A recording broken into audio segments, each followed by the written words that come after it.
বন্ধু ইনস্টাগ্রামের video download করার জন্য প্রথমে তুমি ইনস্টাগ্রামে চলে আসবে। ইনস্টাগ্রামে চলে আসার পরে বন্ধু আমি তোমাকে যে কোনো একটা ভিডিও ডাউনলোড করে দেখিয়ে দিচ্ছি। বন্ধু আমি এই ভিডিওটা তোমাকে ডাউনলোড করে দেখিয়ে দিচ্ছি। বন্ধু ভিডিও ডাউনলোড করার জন্য কি করবে, দেখো এখানে শেয়ারের চিহ্ন আছে ভিডিওর নিচে, এই শেয়ারের চিহ্নটায় ক্লিক করবে। এরপরে বন্ধু এরকম একটা পেজ পাবে।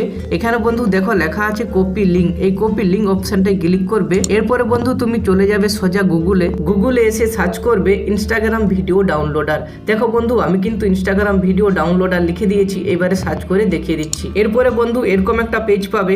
এখানে বন্ধু পেজটাকে স্ক্রল করবে, দেখো সেকেন্ড ওয়েবসাইটটায় লেখা আছে স্ন্যাপ ইনস্টা, এই ওয়েবসাইটটায় ক্লিক করবে। এরপরে বন্ধু এরকম একটা পেজ পাবে। এখানে দেখো একটা বক্স আছে পেস্ট ইউআরএল ইনস্টাগ্রাম। এখানে বন্ধু তুমি যে লিঙ্কটা কপি করেছো সেই লিঙ্কটা এখানে পেস্ট করে দেবে। এরপরে দেখো নিচে লেখা আছে ডাউনলোড, এই ডাউনলোড লেখা অপশনটায় ক্লিক করবে। তোমাকে কিছুক্ষণ ওয়েট করতে হবে। ওয়েট করার পরে এরকম একটা পেজ পাবে। এইখানে দেখো লেখা আছে ডাউনলোড ভিডিও, এই ডাউনলোড ভিডিও লেখাটায় ক্লিক করলেই কিন্তু তোমার ভিডিওটা ডাউনলোড হয়ে যাবে। তাই বন্ধু আমি ডাউনলোড ভিডিও লেখাটায় ক্লিক করে দিলাম। বন্ধু দেখো উপরে লেখা উঠছে ডাউনলোড ফাইল, তার মানে বন্ধু আমার ভিডিওটা কিন্তু ডাউনলোড হচ্ছে। বন্ধু এবারে আমি তোমাকে যে ভিডিওটা ডাউনলোড করলাম সেটা প্লে করে দেখিয়ে দিচ্ছি। দেখো বন্ধু যে ভিডিওটা আমি ডাউনলোড করলাম সেটা কিন্তু তোমাকে দেখিয়ে দিলাম। এইভাবে বন্ধু তুমি তোমার ভিডিওটা ডাউনলোড করে নেবে।